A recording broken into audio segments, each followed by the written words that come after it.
Welcome to Virtual Coffee with Dawn Rickabaugh, the Note Queen, where we talk about owner financing and notes. Financial solutions, one mom and pop to another.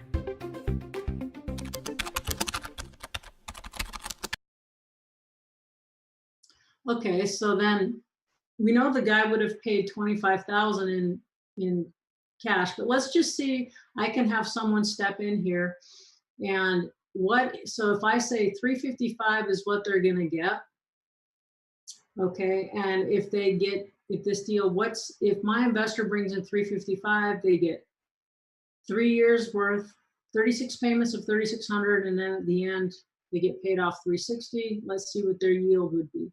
Okay, 12 and a half. So I would guess that I can pretty easily bring in this money at 12 and a half. I might probably even make it sweeter, even sweeter. Let's keep them at 350. Now they're getting 13. Oh, I like that number, 13.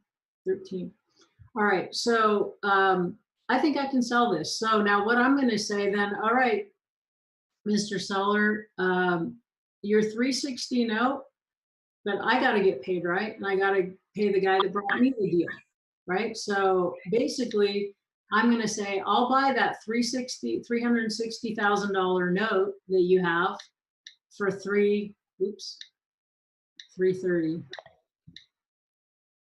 So I have to buy it at a better yield than I'm offering my investor. That's how I make money, right? That's how I stay in business, and I put food on the table and rehab the properties that are in my portfolio, right? So I'm going to buy this at a 15 and a half, and I'm going to sell it at a 13. That's probably how it's going to work.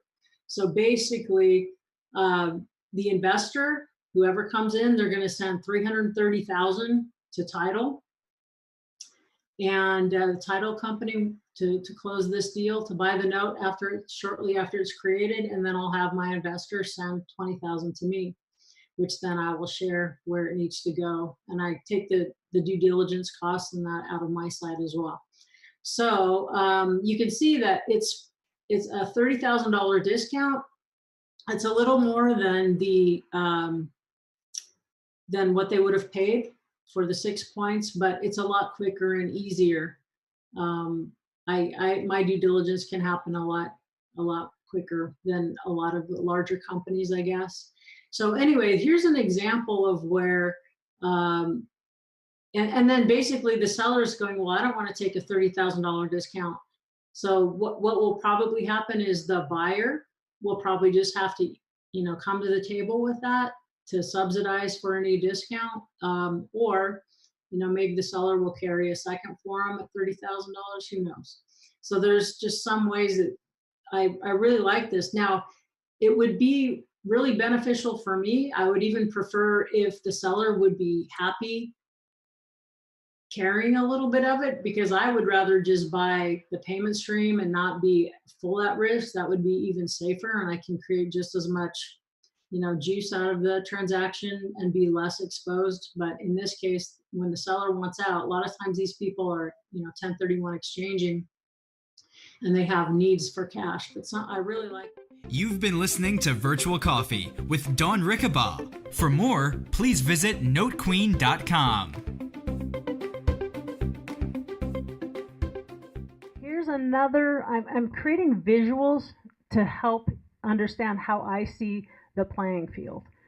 And this is one graphic where here's the players in the market from a transactional sort of standpoint. The goal is usually to be on one of the orange ones. To me, it's best to go for that, and any one of us can be on any, regardless of licensing. We can usually be on any one of those orange dots, and you should be able to move very fluidly from one to the other. This is also another religious symbol. How interesting. Balance, harmony, sacred geometry and things. So, okay. So we make money by being on any one. Either you're buying a property, you want to buy a property, you want to sell a property. We're not counting the you want to just own it. And then there's passive note investors. The professionals, passive note investors can be banks, private lenders, people who carry back And then on the secondary market, people who buy notes from those other three. Now, the professionals in the marketplace are real estate brokers who make a buck between sellers and buyers, mortgage brokers who make a buck between buyers and passive note investors, and note brokers who make a buck between owner will carry sellers and passive note investors. Okay, now that happens to be another one that's the sort of a foggy thing. But you can see once we add the note broker part, or this part in, can you see most people would have not made this a whole balanced equation, right? So now we can see that we can have a whole system with or without the banks. You can see the banks are only one little part of this, right?